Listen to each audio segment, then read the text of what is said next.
Daniel, Alex, we're still here. we are. You know what's funny? This last What's few that? weeks, it's just been revolving hosts I among the know. like. There's been I know. different I know. pairings every episode, and it's funny. I like it.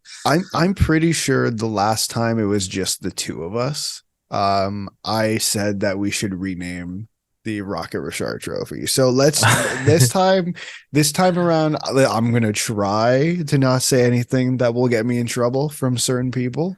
Uh-huh. Um, but I can't make any guarantees. Okay. um yeah, you're right. It's been a revolving door. Hopefully no, hopefully we're gonna eventually have the three of us on together again. Adam's Mm-hmm. obviously, but it's middle of April or beginning of April, Mm-hmm. so busy time. Busy time at school and such, so it's just He's the way such a she good student, goes. isn't Adam? He's a great student. Such a good Yeah. student, such a good Yeah. student.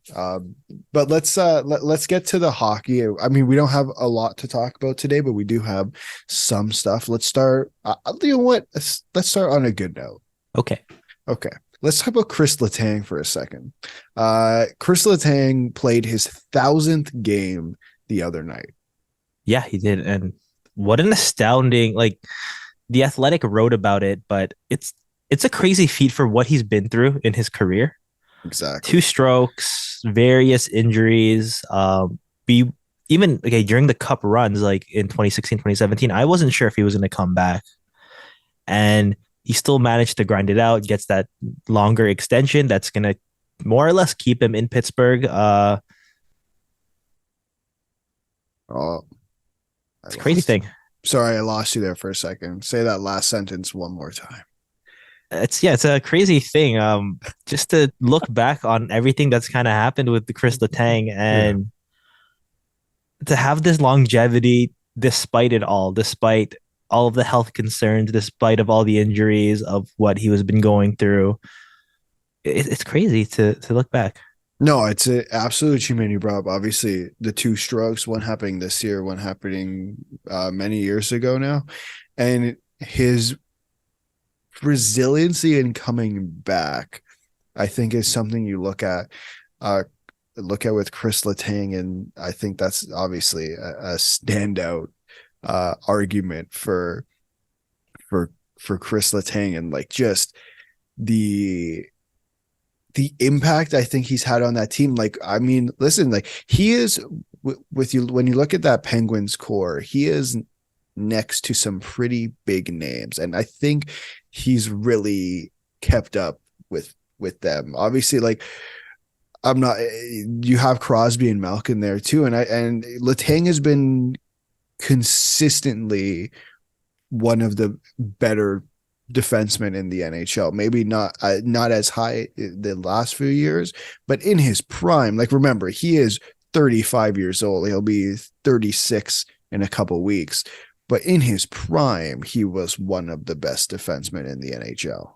Yeah, and just to think in this way too, just he's been there for the big moments. It's really been like we always talk about Crosby, Malkin, like you said, but he's been there for all the big moments. I think for and I just don't think of like the cup wins, but I also think of he's been there for the up and downs of things where with Pittsburgh, that 2007, they get eliminated by Ottawa in the first round. And then what do they do from there? They get better. And then they make it to the cup final. They lose to Detroit. They come back again. They win against Detroit. And then they had those middling years where, okay, what are they going to do? How are they going to build everything? And then again, coming back 2016, 2017. And then we have once again another period of what the Penguins are trying to do or trying to make the most out of, I guess, the twilight years of their careers. Right. And I guess that's a really good transition. Thank you for throwing it my way. Um, the Penguins are on the verge of losing like the one of the longest playoff streaks in the NHL, which is I believe 16 years. Yeah. Um, and they made some moves at the deadline. I think their biggest one being Mikael Granlund, who has not worked out. Let's say, I mean, like, Yeah. listen, like he's not the problem there. I think they have some other problems, but he wasn't necessarily the move that they needed to make. And I don't think he's been a very positively contributing member of that team. Um, And earlier this week, yesterday or 2 days ago on Monday, apparently Frank Saravelli said on his podcast that the Penguins and Canucks were far enough down the road on a JT Miller trade that the Canucks were getting two firsts and trying to figure out where to flip Jason Zucker.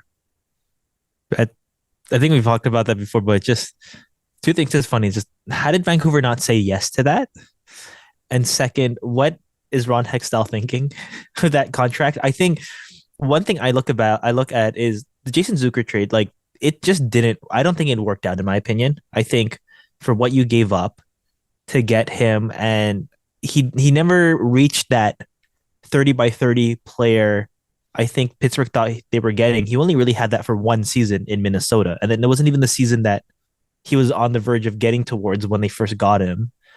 And I thought that was a contract that you could let get off the books, you know, have some cap space and do something with it. But then to think about getting JT Miller for that long at that age, that would have been a really bad one, especially because I think we've been so used to Penguins before dealing from a position of strength. I think they used to sell draft picks like crazy. I remember there was a joke one time. I can't remember who made it, but they said that their rookie summer camp is probably going to be Samuel Poulin, and that's it because they just traded everybody else. And I think they're at a point now where you can't deal first round picks like that anymore because, you know, I'm not like worst comes to worst, a Malkin or a Crosby goes down, or the team just is staying on this trend that we're seeing right now. Like we don't know what those first round picks are going to become. Right. And just for context, the Jason Zucker trade was back in 2020, right before everything had shut down. And it was so the Penguins acquired Jason Zucker and the Wild acquired Alex Galchenyuk, who was on the last year of his deal. Kalen Addison was one of their first round prospects at the time. Yeah. And then a 2021 first round pick, which was 26th overall that year and became Carson Lambos, who the Wild drafted. Yeah, listen, I think even when the rumors came out at the time that they were talking about a player and it could have been JT Miller, it didn't make sense then. It's not, I don't think that's changed. Like you look at where the problems in Pittsburgh exist, and you could argue they're taught, like I was reading earlier, they have 20 goal scorers, Pittsburgh. 6, which means so their top 6 is fine. It's gone horrendous everywhere else. And I think you look at their inconsistent goaltending and their D, which got worse over the summer. I mean, they traded Mike Matheson for Jeff Petrie and then traded away John Marino for Ty Smith, who's not playing. Right. And Yeah. they would love John Marino right now, wouldn't they? I mean, arguably Mike Matheson too. Why JT Miller is always going to be the question. I saw someone on Twitter say that Ron Hextall should be fired just for getting that far in a trade like that. And I don't even know if he survives until September, to be honest. I don't know because you know, like I think he did his best to rejuvenate a sense of consistency with that team, but it just, man, the contracts that you either adopt or you gave out, I don't know. You talk about the top 6 doing so well. Yeah, that was great. But when we talk about their bottom 6, it just didn't work out. They gave Brock McGinn that contract to get Mikael Granlund, and Dmitry Kulikov, I guess. You trade away Teddy Buger, who was one of your best penalty kill options, and you just brought in more money. So I don't know. I think like I don't know if Ron Hextall survives after the season, especially if Penguins don't make the playoffs, and it's becoming a reality. It might become a reality. Yeah, and we'll get to that because we'll do our wild card roundup. I couldn't even remember the name of it for the life of me for a second there. Like they didn't, like you said, their trade deadline or wasn't particularly eventful. You again traded Teddy Bluger, brought in Granlund, then tried bringing the band back together and bringing Nick Bonino back, and traded for Dmitry Kulikov. So this whole JT Miller, like, what's the thought process on bringing in JT Miller for the length that he's going to be a part of your team? Right. That I think that's the biggest question for me is, okay, like, you're going to play JT Miller as a winger, I assume, because he's not going to be your third line center for that price at that price tag. You throw him next to one of Crosby and Malkin, and I'm sure he'll do fine, as has multiple wingers over the last, I don't know, 15 years. But that doesn't fix your problem. You have No. inconsistent goaltending. Your defense has gotten worse from last year. I just don't get the JT Miller, what the point was there. Like, was it to make a splash? Was it for the sake of making a splash? I want to bring up, like, what was Jim Rutherford and Patrick Alvin doing? How could you say, I you don't. said it before? How could you Yeah. say no to that? How could you say no to 2 first round picks and Jason Zucker, who you were going to flip? Like, it was someone like, listen, maybe they didn't say no. Maybe Ron Hextall backed out. That's a possibility. But how could you get to the point that you say no to 2 first round picks, Jason Zucker? I'm sure there might have been other stuff included. I don't know. I think this was going to be a big deal. Like, that is tough. You know why? Because they needed assets to trade for Philip Roenick. Yeah. No, that's a good point. But I mean, listen, they would have gotten another first round pick. I know. I don't know what they're doing. I do. Why did you say no? Like, what? Listen, I don't know. I want to know why it fell through, I guess, would be my question, is how did it get that far and then it fell through? Was there just not enough time yet? What was it that, man, because that would have been a blockbuster. That Yeah, would that have would have been a been. trade if they got that far. I think just that mentality again, and like I could be wrong, but just with the not Penguins, the Canucks is this feeling of the core they have with the guys they have right now, with everybody kind of signed to maybe 2 or 3 years. They believe they're better than what they've shown, but since they made that COVID playoff run, it's been the same every season, and they're just not refusing to change in any way. And I don't know why JT Miller has to be the constant there. Like, talking about, like, why is JT Miller the constant there? Not like a Bill Horvat like before he was traded, or Well, like kind listen, of, you, sorry, go ahead. Go ahead. yeah, or just like, I mean, like they do prompt up Patterson and Quinn Hughes, but it's just weird. It's like this love affair with JT Miller, with a guy that he has produced a lot better since coming to Vancouver, but he's not exactly like that guy that I'd build a team around. Sure. And you can make the argument that both of them should have been traded. And depending on who you ask, and depending on how you look at it, could be the correct answer, is that both of JT Miller and Bo Horvat should have been gone if you're really tearing this thing down. Like, they played themselves out of Connor Bedard. Yeah. Unless a miracle happens at the draft lottery, they have played themselves out of Connor Bedard, which, if I'm them, is a brutal. Yeah. Like, how you've played yourself out of a generational player. Let's call it what it is. From BC. Not just a generational player, a generational player from British Columbia. Do you know the marketing? Just, I can't. The things that would have gone on. It would have been LeBron great. James level of going to Yeah, Cleveland. yeah, exactly. Like, it's just, well, not to that extent, because hockey's nowhere close to basketball, unfortunately. But man, it would have been nice to see him in Vancouver for the story. Yeah.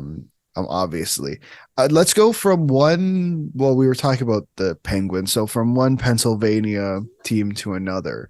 A couple games ago, John Tortorella was in the stands. Yeah, that was funny. Last night, a couple nights ago, Rocky Thompson was behind the bench as another game goes by and John Tortorella is in the stand. Now, Adam and I talked about it. I don't know what to make of it. It seems like a John Tortorella move, and that's not a good or a bad thing. It's just a John Tortorella move. I'm curious to know, like, quickly, like what you thought of um, all that. What is going on with Philadelphia? I mean, I don't know, man. well, they said already they're not there yet, so Yeah, I don't know. Um, it was interesting to me because it's not like Tortorella was by himself or anything, but it's just I don't know, like okay, so like in one way it could look like a saving face kind of thing. Like maybe Rocky Thompson eventually becomes the coach, or they put Torts somewhere in the organization. Like I've seen that a lot before. It actually just kind of happened. Well, John Elway's not getting re-signed by the Broncos, but that did happen with him, where it's like he went from GM to advisor. yeah. Um, yeah, I don't know. I don't know. Maybe just maybe Philadelphia's realizing that despite spending like crazy in terms of money and assets, that it's just the product's just not there. Reassessing anyway, you could see it. I don't know. It's confusing to me. I wonder if truly the firing of why can't I remember his name? Chuck Which one? Fletcher. Chuck Yeah. Fletcher. The firing of Chuck Fletcher was like a proper admittance that they need to go through a rebuild. And it's unfortunate that that happened 2 weeks after the deadline. Like that would have been nice to go through the deadline with even if you do this even if you fire Chuck Fletcher in January, let's say, and allow Danny Briere or whoever else that they could have brought in this case it's Danny Briere, to do some work through the deadline. Maybe JVR isn't a flyer. I don't know. Like it would have been again. We're looking back a couple months now. Would have been nice for them to make that move not 2 weeks after the deadline. But I wonder more so if it's an admittance that hey, like we're in a really poor situation and we need to get ourselves out of it. We have a lot of contracts that are tough and we're going to need a couple of years to get out of this. Yeah. I think yeah, it's just that realization of things where I think even before they started adding all these guys, is like they weren't where they were supposed to be anyways. You know, like they were thinking Couturier and Claude Giroux could still help them at center or wherever you wanted to put Giroux. And then they just still kept adding, despite the fact that I didn't think they had a core to sustain that type of play. Again, we would always talk about Ryan Ellis. I think that was a great move, especially because we didn't know what was going to happen with Nolan Patrick. But Mm-hmm. again, as Ellis as well got injured, and just doubling down on Rasmus Riskalainen, like if you, I know you traded a pretty high pick for him, but to extend him like that is just, I don't know. I actually don't know why you would do something like that. And listen, like they could have done a lot more. I think I agree with you. Like if Danny Briere came in maybe a little earlier, maybe when they realized this is not gonna work out, and I don't know what we were trying to do, like these guys above a level. I think like they had the good story. Kevin Hayes becomes an all-star. Mm-hmm. But have you seen his scoring though? By the way, like it really did taper off after that all-star Oh, appearance. he's not, and I think for his own good a little bit too. He's not going to be a Philadelphia Flyer next year. Yeah, I just don't think like you can call it whatever you want. I think he's been extremely sewered by that organization a little bit this year, particularly by Torts a little bit in just the way he's been called out for whatever reason. Like I get it. I understand, but I didn't understand the extent to the extent it happened. But you're right. Like what could have been nice is, and we're with Danny Briere coming in, it would have been nice for him to say, these are the guys I want to keep, and these are the guys I'd like to move. and say, okay, who's going to be a part of this team when this team becomes good? Mhm. Because there's guys they could have traded, right? Like there Yeah. are guys on this team that do have some value. Like, see you later. Unfortunately, they're just not. They're a group of players who can be good, who have not been good, and it needs to be changed a little bit. Would be my argument. So I think this. I think there's going to be a couple teams over the summer where I think there's good, and I have no knowledge of anything. I'm just guessing here, but I think there's going to be some teams who are going to make some serious decisions about the future of their franchise. And I think Philadelphia has to be one of them. Funny enough, Pittsburgh's probably going to be another one too, Yeah. which because Adam said something interesting last episode where he was saying that when Philadelphia and Pittsburgh are both good, it's good for the sport, and he's right. What's going to be interesting is while Philadelphia and hopefully, and I pray Danny Briere is the solution to this, while Philadelphia are on the up and up, it seems like Pittsburgh's going to be going down, and that's what's unfortunate. Yeah. But I mean, we've mentioned that before too. The Battle of Ontario is an example of it, it was there, but it always kind of fizzled when both teams were not competitive. right, Um, I guess we're getting there right now with maybe Ottawa's on the up and up, not this season, but maybe next season, and we'll have that again. But it is better for the sport. I think Philadelphia is just at that point now. We're just okay. We're realizing that we were really misguided with what we were trying to do, and now let's try to build this properly. I think with Pittsburgh, it's different. You have generational talent. You do what you can when you have those guys around, and then when they're not, that's when you reassess. you suffer the consequences of Yeah. not, and there are consequences. Like sometimes you just need them. Like sometimes you just have to eat it. And I Mm. think that's what Pittsburgh's going to have to do, but they're not helping themselves. I think is the biggest thing, right? Oh no, So they're not. They're no, they're making moves to make moves. yeah, a little bit. That's what Yeah. it feels like. Um, Okay, let's move on to Montreal and Toronto, and then we'll do the wild card roundup because I think there's some very interesting things since the last time you have been on. I think they've Mm-hmm. completely changed since the last time you were on the podcast. But before we get there, let's go to Montreal real quick. And I, man, I feel so bad. The season, just for the sake of their healthy players, the season just needs to end. Yeah. So adding to the list of X amount of plenty of players who are out injured. Alex Belzile and Sean Monahan are officially done for the season, unfortunately. Um, and this time around, at least it was announced in the middle of the day on a Monday. I don't know if you've noticed. Adam mentioned it to me last episode, but I don't know if you've noticed. They've been posting their season-ending injuries right after the game. Yeah.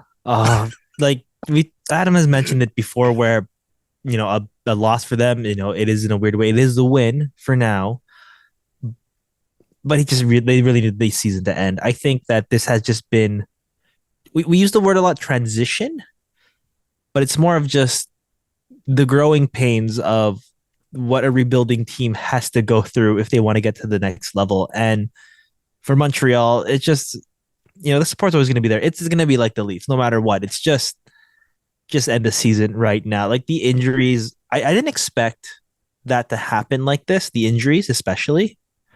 In an ironic way, it's like Jonathan Drouin is playing, but a lot of the other guys are the ones who are like been in lineup. I know Drouin has gone through a lot himself too, personally and physically, and it's just I don't know. It's just for me, it's we always mention the Mark Bergevin constructed rosters. Like it's like you're exercising a lot of what was brought in right now to just get it out of there. And it's not going to be a clean process.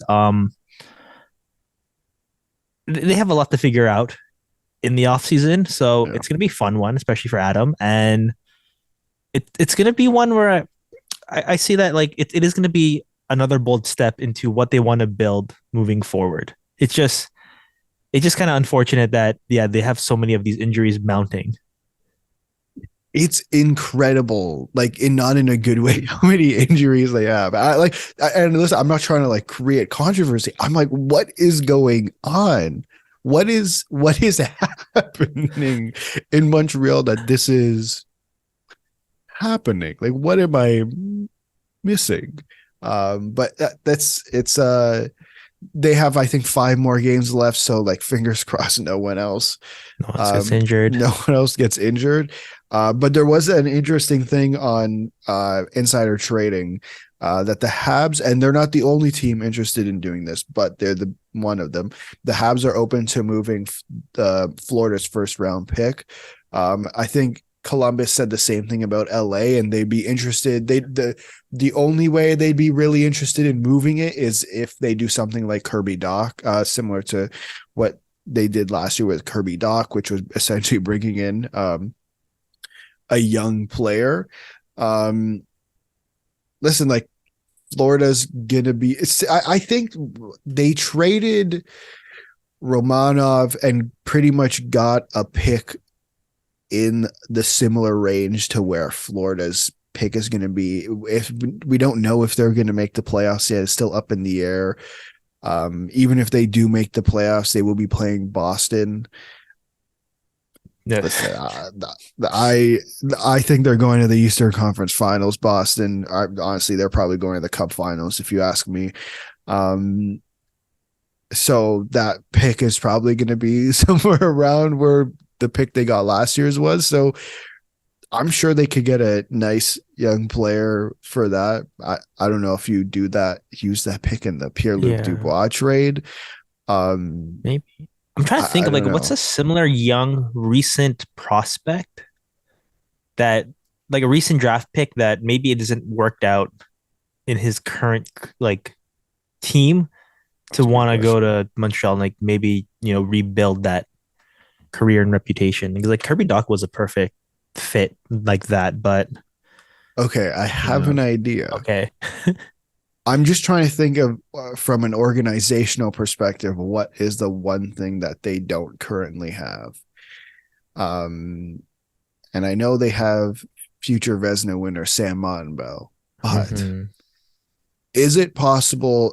And we've talked, we spent like 15 minutes on this team. Could they go out and use that pick to acquire Carter Hart? Adams Oh, mentioned it. Listen, Adams mentioned it. I don't necessarily think they're going to trade Carter Hart. I don't see why the Flyers would trade Carter Hart, but I like that one. I don't think that's the only thing involved in that deal. If it's Carter Hart, I think Carter Hart is worth a little more than that first round pick, personally. Um, A but is first it a and starting point? Yessi Olyanin. I don't know. Well, we'll have to ask Adam next time he's on in terms of what who I Mm-hmm. because I'd be curious to see if he has any names off the top of his head. Carter Hart was the first one. I mean, obviously we've talked about him before, but Hard. that was the first name that came to the top of my head. Yeah. Who else is having a hard time? That's a young guy. That sounds weird. That sounds like okay, yeah, like this guy's having a bad career and needs to get No, he's moved. having But a tough time. I don't um, know. he just needs more opportunity. I don't know. Like I think it is a bit of a risk as well because like for every Kirby Doc trade, there's also a Kasperi Kapanen trade on Pittsburgh's end. Sure. Sure. Wow. Yeah. Oh, that's a good point. That's Yeah. a good So point. yeah, whatever. Robert Thomas. No, I don't know. No, no, He no, doesn't. no. He's He's not he's moving. he's done with It, Craig Berube. No. that's another guy who I don't know how long he'll be there for either. Um, all right, let's go to the unless you have anything else to say about the Canadians, let's go to the Leafs real quick before we do the wild card roundup. I keep saying it, I've said, but I like the name, man. I like wild card roundup the name. They played 2 games since the last time we recorded. There's not, again, we're coming to the end of the season where there's like I cannot honestly give you a good idea about what happened during those games. I don't. There's 5 games left, man. I think we're all trying to get to the end of the regular season. There are a couple things we should get to, and I feel like you have not been on an episode where we've talked about the Leafs playoff lineup since they traded for Luke Shen. So I want to bring today's lines up to you Okay. towards the end just to get your thoughts on it. But let's talk with obviously last night was the Leafs Pride game. They didn't wear jerseys. They weren't planning on wearing jerseys, but they did a lot of other stuff, Mhm. especially in the lead up to that.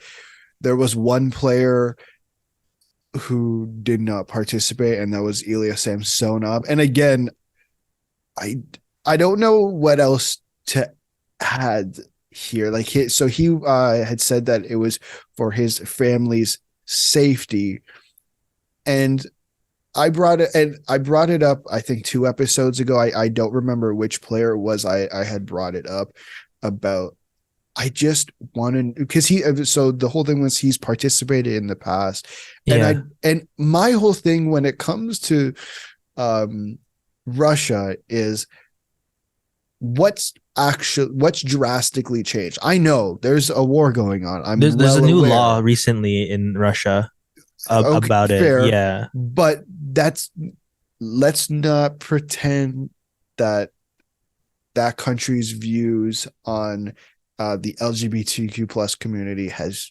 changed recently. It's been like this for some time. So I guess to me is what's changed drastically that they Russian players have stopped participating. That's I'm listen, am I disappointed? Yes, the same way I've been disappointed the last X amount of times we've talked about this. I just don't know what's changed. Russia, I know there was the safety argument that some teams use, and then Bill Daly Hmm. said, no, that's not true at all, which, man, that was a tough read. But what's changed? Russia has been the bad guy since the end of World War II. Okay. It's just a fact. It's just Yeah. like I'm not over exaggerating. Yeah. It's a Yeah. fact. Their stance on this community has been like this for many, many, many, many years and has not changed. So I'm just, what am I? Am I missing something? Yeah. That's my thing. But I I think don't know. I don't know. Okay, and like I have no attribution towards this. It's just a feeling like you've mentioned with the war going on. It's just a heightened feeling of just like play it safe in a way. Mm-hmm. I know it's been mentioned before, like Artemi Panarin, Sergei Bobrovsky. Mm-hmm. They've done it before for Pride, but I think those are isolated situations because even when you saw guys like Ovechkin taking pictures with Putin, or like the Sure. Bure brothers always with Putin in Moscow. It's I think it's different because those two players, Panarin and Bobrovsky, have already been openly speaking out against Vladimir Putin, and I think that's already set a precedent there. But I think just for the other Russian players right now, like where they didn't have those views or they just didn't openly say something, it's just they're just playing it safe. Right. Yeah. I mean, you brought up Artemi Panarin. Like, what year was it? I don't remember if it was 2020 or 2021, but there were a group of games where he did not play because of the um because he was worried about his family in Russia. So again, my question is what's change, like why the sudden change now would Mm-hmm. be my question. And has been my question. I don't particularly think my stance has changed. I know there was this thing going across Twitter that people are less upset about Ilya Samsonov compared to some of the other ones. Um, my stance has been the same, so You know I why? He don't. didn't I double can't really down on comment. it. I can't really comment. Yeah, I can't really comment on on that because my stance has been the same. Sorry. It's just been my opinion. I think it's just with Samsonov, people are not because he said what he needed to say, and then it just kind of like, Toronto media is good with that. It's like, okay, yeah, he's good, he's good. Like probably the PR person's like, all right, thank you, thank Enough. you, everyone, no more questions. But Yeah, I yeah, think yeah. San Jose's fault was they just let James Reimer say whatever he wanted. Yeah. Well, I guess. Yeah. But again, different reason. They cited Yeah, a lot of I they did all different reasons. cited different reasons, and I think that's where a lot of the criticism came from too. Mm. Um. So okay, and like, I mean, I feel like you haven't been on to talk. Like, so if there's anything you want to say, go ahead, because No, I no, feel I'm like good. I'm you good. missed Like you've missed a couple episodes I where we think have you to and talk about this. I think even Alex, you and Adam have been really good with your, discussion on this Yeah, and yeah, your like seeing what's going on with everything. So mm-hmm. I agree with what you guys have to say. Right. If we want to get to the game, Yeah, yeah. Well, there's a couple things. yeah, before the game, okay. No, no, no. Oh, We'll do the lines after, but like, there's two things. Like, uh, wait, we were gonna mention the line. Sorry, yeah, yeah, we'll do the yeah. lines we'll do Okay, the lines at the end here, but I wasn't planning on dissecting the game. There were two things in particular from the Detroit game that I wanted to bring up. this oh boy, Matt Murray. Well, Matt Murray's down is injured again. I think Lucas Raymond had tripped, or like Yeah, he had fallen and then had gone into Matt Murray, and Murray had fell. I think he was the concussion spotters had taken him out. Had taken him out, is what was reported, and Keefe said he's day to day. Again, it what a just yeah tough. I don't know what else to. I don't know what else to say about Matt Murray. Like, it's just a tough season for him injury wise, and he's had some weird stretches here and there, but it's just been tough overall for him. yeah. It's unfortunate. I think that when he was gonna come back, I thought that it was going to be a bit more, similar to when he had a really solid stretch after he came back from the first injury. And I don't know, like the way I see it now, like he wasn't bad this year. It was just unfortunate with what went on. Depending on the timetable, like is it going to be him or Joe Wall on the bench to be the backup goalie? Or you keep all three guys and you just kind of rotate. I think if we had this discussion last year about what was going on, like would you want to have a Eric Shalgren or a Peter Mrazek starting for you in the playoffs? God, I think it's good different lord. this year. You have Ilya Samsonov still there, and I'm pretty confident with what he's shown, how he's really kind of transformed himself. I remember when we went to the 32 Thoughts and someone asked Elliot Friedman, like, what can we expect from Samsonov? And then it's like, he's a very talented goalie, but he was dealing with a lot of things that a young goalie deals with still is when he has a bad game, he really shows and feels that he had a bad game. But Right. I think he's shown with the Leafs, he's been able to bounce back. I think I remember Elliot saying that, and I think he was talking about how Samsonov's highs are high, but his lows are low. And I think that's where it kind of failed him a little bit in Washington, because he kind of came in, and that first time, like it was when they handed the keys to him is when things kind of faltered a Yeah. bit. Because I think his first year in Washington, Holtby was still around, right? Yeah, he was. They were splitting. Or, Samsonov was the backup. Yeah. And so I think it was a reason he was able to get back into place a little bit better. And then when you are a starter, it's a completely different ball game, right? Like the same way as being a backup is a completely different ball game too. So I think here he's just. I'm of the belief that if Samsonov is a guy who you're saying he's going to play 45 games and is going to be your starter in the playoffs, I'm content with. But they haven't been afforded the opportunity to play him as a 45 game guy. I think they've had to continuously run him out more than they needed to. Like he's had his own set of injuries too, plus Matt Murray's injuries. And I'm really moving ahead of Matt Murray here, but I'm looking towards next year, and if they have the option of bringing Samsonov back, which I think he's an RFA, so they have his rights. I wonder what their tandem looks like next year, because I know he's only played 5 games, and like this could be another Garrett Sparks situation, Yeah. but to me, it's your two goalies next year are Ilya Samsonov and Joseph Wall. Yeah, at this I don't point I know. think it is. I don't Yeah. know if that's a hot take. I know some people, like some of our friends, have said like Wall is the best goalie in the in the Leafs organization. Again, I'm still of the belief that that's Samsonov. Joseph Wall's, like, he's had a really good time in the AHL this year. And he hasn't had to face the hardest opponents in the NHL, but he's had a good stretch in NHL games. Again, Samsonov is your game one starter, hands down. I don't think either of us are going to argue that, right?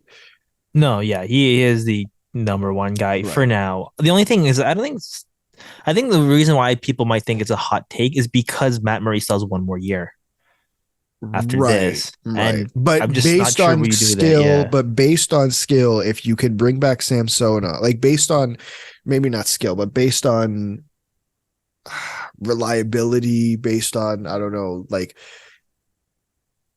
what he's looked like so far, I'd argue if you can bring back Ilya Samsonov, it's Samsonov and Joe Wall next year. Like it's been tough, man. Like it's just the injuries. That's what yeah, is the hard part. Like the thing is Samsonov's going to get a raise. He's making like 1.2, yeah. right? So he's going to get a raise. So I mean, listen, if you can keep Matt Murray, Ilya Samsonov, and Joseph Wall, go ahead.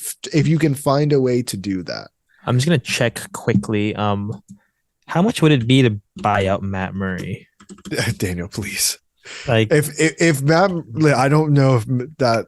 Okay, first off, fine, that might be an option, but I think Kyle Dubas would trade down in a draft before he buys out Matt Murray, or he just throws him on Robida Island, is what I said to Adam. let's see. But let's see what it is. Okay, so wow. Okay, his base salary is 8 million. Ottawa, what What? lovely. Okay. Yeah. So if they were to buy him out, the cost would be 2 million. Yeah, 2.67 million per year. For the Up in for the Leafs. 2024. Yeah, for the Leaf for 2024 and 2025. Okay, but Oh, what would wait, it no. be next year? Okay, so if they do that, the cap hit will be actually it's not that bad because you reminded me about the Leafs in Ottawa. So the cap hit Oh, on the Leafs would be next year 687,500, okay. and then 2024 2025 is 2 million. Million. And then for the Sens, it would be 229,000 around there for 2024. You don't need to include the hundreds, the 110s. Okay. The Dollars. 2025 would be 666,000. So I mean, like, Reasonable. it's just that 2 million is like I don't know, just like that. Oh, okay. What are we gonna do with that? Like, where are we gonna be at by that because time? that would be the first year of, if they resign. We're not having this. I don't know if you were on for that episode, but I told Adam that we're not talking about Matthews and Nylander's contracts unless we have like definitive numbers from reliable people. Not that that Matthews agent said he wants $14 million. Like I can care less. I want to know when I know. That year where the 2 million would come in is Matthews and Nylander's first year under a new contract, Yeah. if they decide to resign. So yeah, you're right. Like that too. That's definitely gonna be a consideration. I find it hilarious that his salary like it was $8 million in the last Yeah, year. I I'm forgot very about that. curious to know what the thought process for Ottawa was on that, especially considering the financial situation at the time. Um, Moving on from the goalies, let's talk about Michael Bunting. Is there something wrong with Michael Bunting? No. No, I just listen. I understand he is um Agitator. a great word. I was going to Okay. try to say something else, but I couldn't think of a synonym. But yeah, agitator. And so I can live with the some of the non calls that he, or the calls that he gets and that he doesn't get. What I don't understand is when he got a game misconduct against Detroit and he did nothing. Literally, Yeah. literally, literally. Like it was kind of ridiculous to me. And Yeah. I'm of the belief I'm not a big I'm not a huge complainer of the referees. I'll criticize them when they need to be criticized, but I never say they're a reason that someone lost a game. I just Yeah. don't believe that. I I mean, think it if also you're was a 5-2 game. So, no, I no, mean, I yeah. know. Like I'm just prefacing Yeah. that. Like I just even last night there was a I thought it was so ridiculous what I saw. So I don't know if you've seen. There's the Sam Lafferty got high sticked, and Yeah. so the play gets called, and Bunting's doing nothing. By the way, he's literally just skating in as if it looks like a scrum is about to ensue, but a scrum is not about to ensue.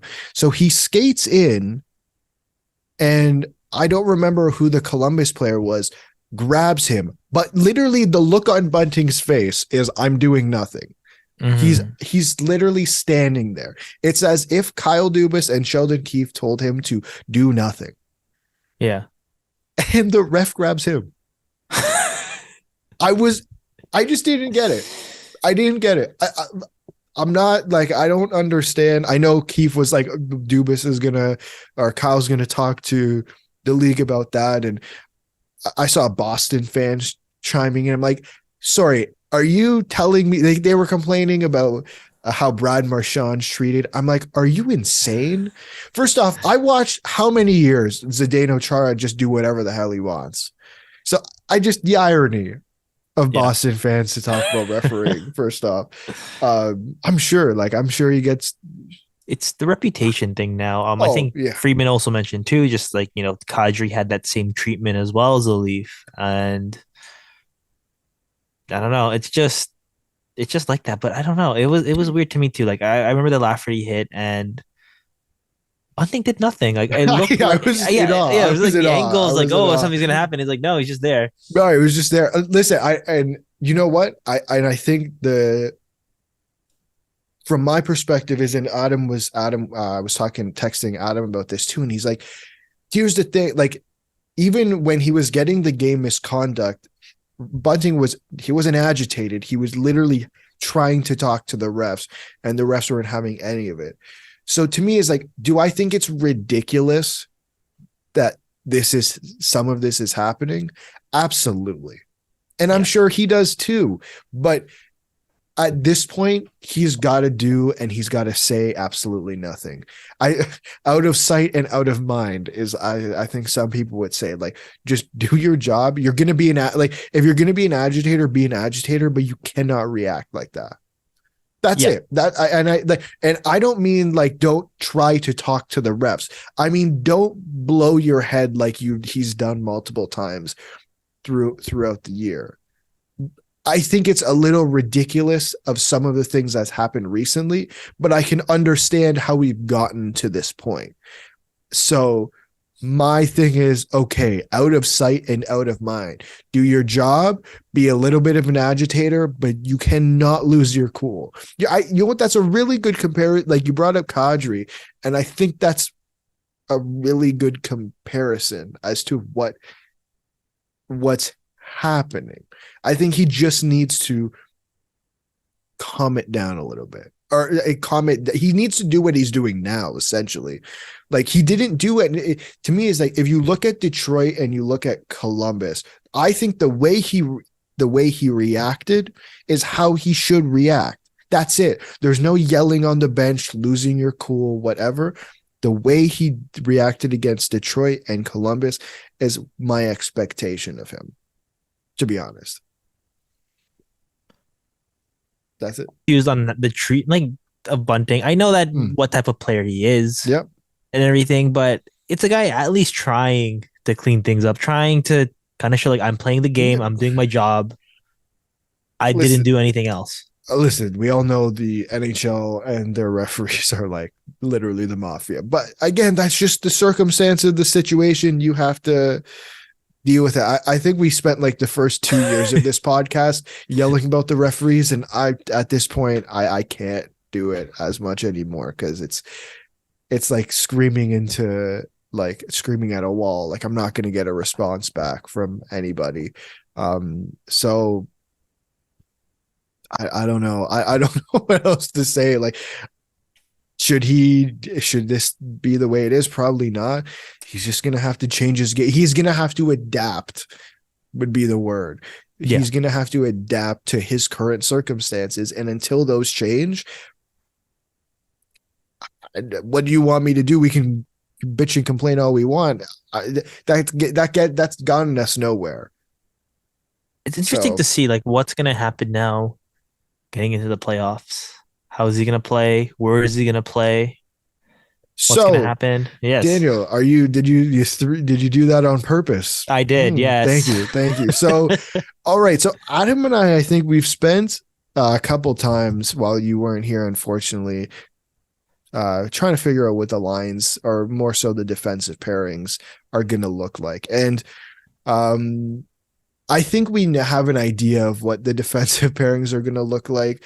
I'll read them. These were the defensive pairs at practice today, and you haven't had an opportunity, I think, to talk about it. So I'd be curious to know what you think. So they have McCabe, Brody, Giordano Hall, and Riley Shen. Mm-hmm. Then they have Gustafson and Liljegren as the extra pairing there. Do you think those are the pair? Would be those be your pairings going into game one against Tampa?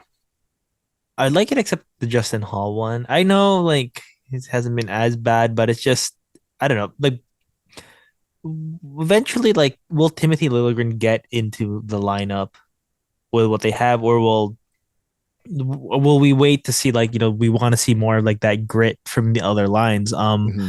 I do like the McCabe Brody one. I think Yeah. that was a very underrated one. It's just the I don't know, that second pairing, like it is solid. Like I do like Mark Giordano, but I don't know. Like I'm figuring out ways where like, okay, how can you not have Justin Hall in the lineup? But at the same time, it's like what is things gonna look like if you're gonna trust like a Timothy Liljegren in that position? Yeah. You know what? Listen, I think he absolutely has a future with this team, but Timothy Liljegren since the trade deadline has not been great. But just a He fact. hasn't been, It's just a fact. And they have right now 8 NHL defensemen, and he has not been one of their best 6. Mm-hmm. Like Justin Hall's not great. 100%, I would agree with I just that. want him in the top But 4. That's the thing. Listen, I wouldn't make too much of like the order of the Yeah. pairings, for me at least. I wouldn't make too much of it, but man, like Giordano has this thing, especially I'm noticing towards like the back half of the season, at least. Like even when he came, he has the same thing that Muzzin has, is where like when Muzzin, before he had his injuries, Muzzin literally made anyone next to him a better player. He held Nikita Zaitsev's hand for like a full season, Mm-hmm. right? So he looked, especially when you're going to play Giordano Hall. I don't know what situations you would play that pairing in particular in, but I think you have the opportunity to not throw them against the best opposition. And I think that was happening last year with Hall, and that's where it became an issue.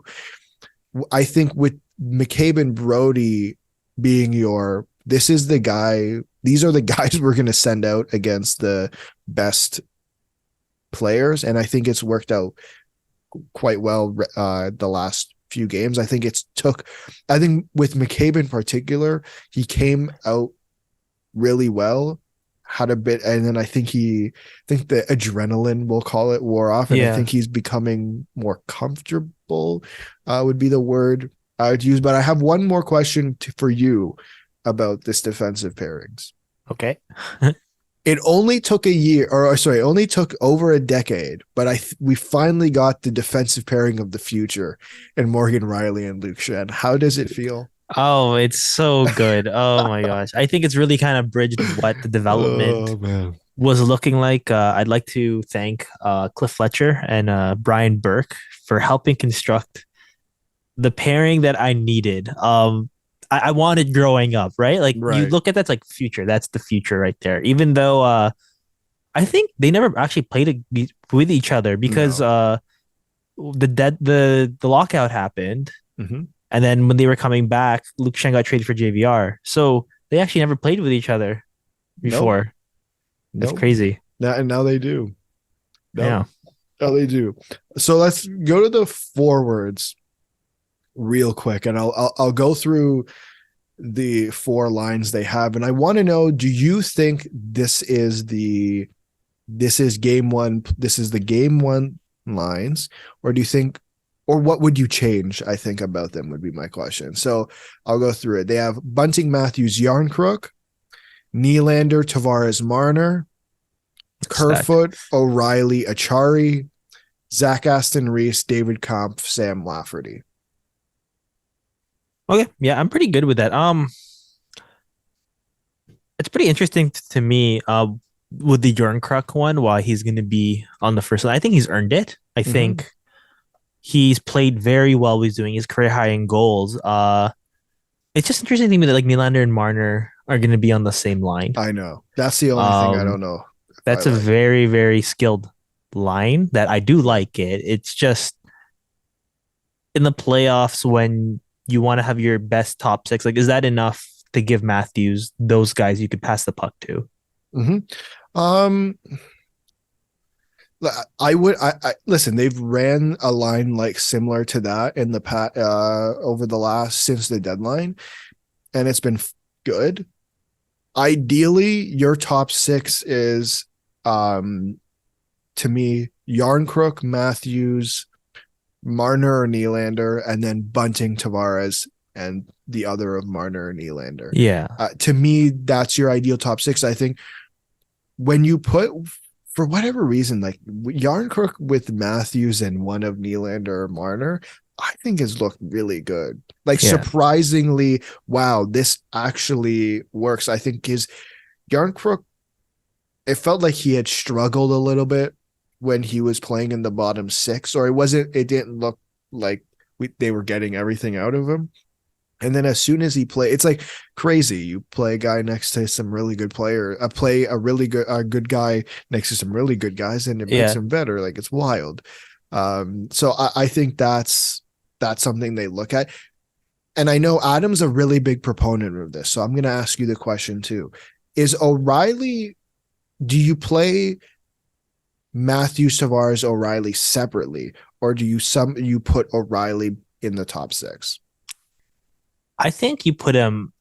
I actually like him on the third line for Okay. the playoffs. I like it when there's a really strong top nine.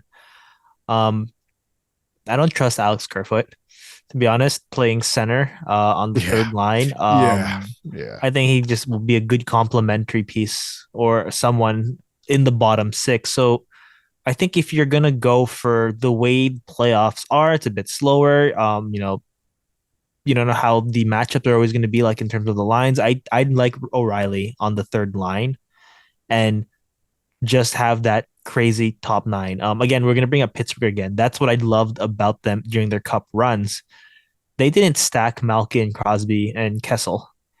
altogether. All three of That's a them were good on point. different lines, and Yeah, it it worked out perfectly for them 2 seasons in a row. that's a good point. That's a good point. All right, enough about the Leafs. Um, we're finally here. Okay. The wild card roundup. Yes, we are. I brought it up 4 times. Do Wild card you round. want to start in the East or the West? Um, we'll go to the East because I feel like we always go to the West first. Whoa! Don't say that. Not listen. Then they're gonna think we're Western, but we got the Eastern bias. Listen, we can't have We the had Eastern the biased. We can't. We can't. okay, But we'll start with the East anyways, because who okay. cares? So again, things have completely changed since last episode. Mm, Uh, I think Ottawa was had kind of fallen out last time. I Last think they're episode done. too. Yeah. Buffalo is still in it. They have 2 games in hand over Pittsburgh, New York, and Florida, and they sit with 81 points. Just above them is the Penguins with 78 games. They have 86 points. And we have the Panthers and the Islanders in the first and second wildcard spots, both with 78 games played, both with 87 points. So it's gone really, really interesting. And there was a pretty big game last night between the Panthers and the Sabres. Devin Levi's second game in the NHL. And again, it was a 2-1 win for the Panthers in that one. And that propelled them into for the first wild card spot. Um, let's start with Buffalo before I ask you who you think's going to make it. They have the 2 games in hand.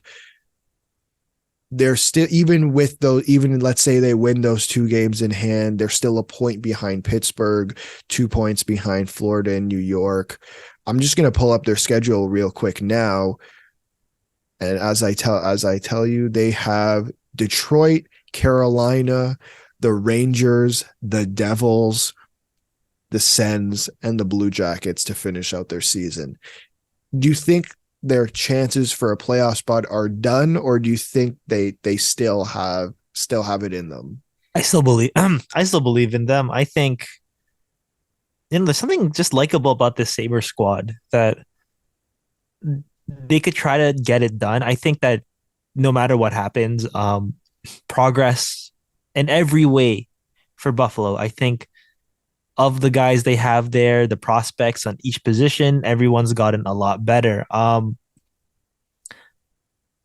don't know. I think they're gonna go for a push, but I think they're gonna come up short. I don't know. It's just I really want the Penguins to make it just because of that legacy of that streak we mentioned, but they just haven't been playing well at all the last few games. They're 4-6. But at the same time too, like we mentioned the Islanders as well. They're not exactly playing the best hockey they can right now. So No. it's gonna be another toss up. I say this every week, like, okay, well, maybe we'll see next week what will happen in the East, and then we'll pick a team or we'll have a clear idea. But it's weird because it's like every narrative that I have for every team that's there, and I'll just cap it from 1 to 4 for so Florida, Buffalo. They're just like it's like is that story there for them to get to the next level of the playoffs? Like I think the Panthers have really kind of rejuvenated things. It's funny they Mm-hmm. rejuvenated things when Keith Kachuk came out and said like Matthew Kachuk's not having a good time right now in Yeah, Florida. yeah. Um, maybe they get it for the sake of Alex Baumgartner, but we'll see. They may just squeeze in there. Well, they are on a 4 game winning streak, and I had said it last episode too, like they or a couple episodes ago now, that their back half of the season has been, I would argue, better than their first. And yeah, I get it. They were just called soft by Keith Kachuk, and I understand. But you can't argue that they don't look like a better. It's hard to argue that they don't look like a better team now than they did, especially to start the season. And obviously, injuries help with that. And I think going into the last few games, they're on a 4 game winning streak. They don't have a particularly easy last 4 games with the Sens, the Caps, the Leafs, and the Hurricanes. But those first 2 games I just listed, they should be winnable games for this group. The last two will be challenging, but again, arguably winnable games for this group too. To me, like I think it's kind of a lock at the moment. I can't see the two teams that are currently in the wild card spot changing unless Pittsburgh pick it up, like pick it Yeah. up more. I think they're still not there yet. I just don't think they, compared to the Islanders, like what the Islanders have that the Penguins don't. Let's start there. Is the goaltending.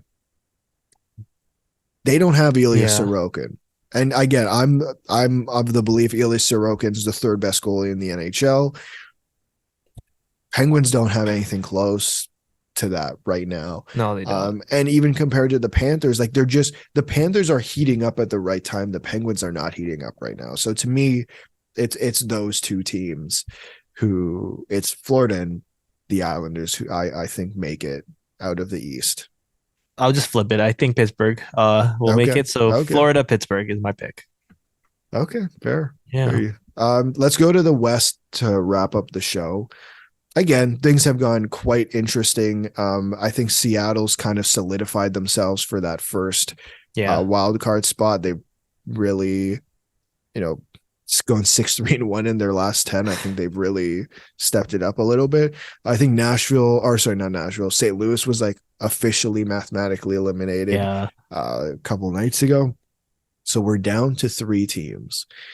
We have the Jets with 77 games played. They have 89 points. The Flames in 78 games, they have 87 points. And the Predators with 77 games played and 86 points. Let I'm me still ask you this. okay. Go ahead. Yeah, No, I sorry. was going to I ask jumped you the about gun. the Yeah. Preds. I was going to ask you because there is a pretty big matchup tonight. And I guess, Yeah. you want screw it. Let's start with that. The Jets and the Flames play tonight. Markstrom is starting Again. again. They played last night. Markstrom started. They lost to the Blackhawks, which I mean, brutal. It would have been. Imagine going into tonight tied on points. If you win, like but you didn't. You lost Yeah. to the Blackhawks, unfortunately. Oh man. What do you think tonight's game means to both of their seasons, arguably? Yeah, especially a double point game.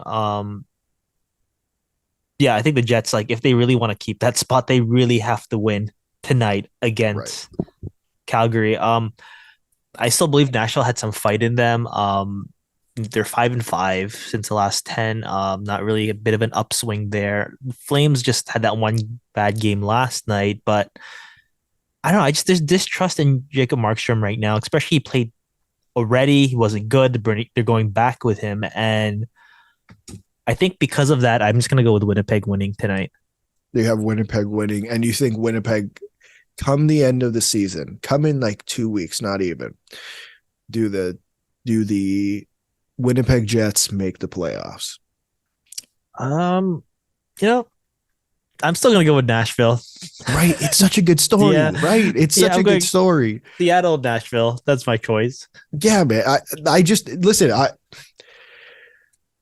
Would it be cool to see that? Like, listen, is there in the West? Is there a more electric building than the Winnipeg Jets in the playoffs? I don't know. Like, it's so fun to watch the playoffs when the Jets are on. But tell me the story. To me, the biggest story is the Nashville Predators making the playoffs after selling at the deadline. I cannot think of a bigger one in my opinion. Me too. But again, maybe I don't have to cheer for a Canadian team. I don't care. Yeah, they're not the Leafs. No one does. No, exactly. Not that it has. Listen, it's not that it's the Leafs. It's that I don't think Adam's cheering for either of these teams. Yeah, I don't think Right? it is. It's just He's not cheering for Edmonton. no. No one's cheering for it. No, enough. Man, that's a good. Yeah, again, I want it to be Nashville so bad, but tonight, like, I think there's always those games when we get to the end of the season that really, really mean something. And tonight's game between Winnipeg and Calgary is going to be, it's probably both of those teams' biggest games all Yeah. season until the next one. But tonight, it absolutely means something. So Yeah. it'll be a game to watch. I'll say that. Hmm. I think if the Flames lose, that like I think this is like the turning point of they reevaluate what they have on their team, what really didn't work. The future of Daryl Sutter, I think he's just one of those coaches we mentioned before, like a John Tortorella, where it's just, when he gets the guys going, they get going. But once you kind of lose that with some players with that motivation, a new voice has to come in. Yeah, no. Yeah, the Flame. We talked about before with the Penguins and the Flyers that there's going to be teams that have decisions to Yeah. make. I think they are another one. Yeah. So it'll be interesting to see. But sorry, do you have anything else to add before I wrap up the show? No, I think I'm good. Yeah, I'm just was cruising Twitter real quick and I didn't see anything, so I think I'm good to wrap it up. Sorry, thank you for listening to another episode. If you liked it, make sure to like and subscribe if you haven't already. You can check us out on Facebook, Twitter, Instagram, YouTube, wherever. Pretty much anywhere you listen to podcasts, we should be on. And make sure you leave a rating if you can, because we love to see those. Okay. Bye, See you guys. next time.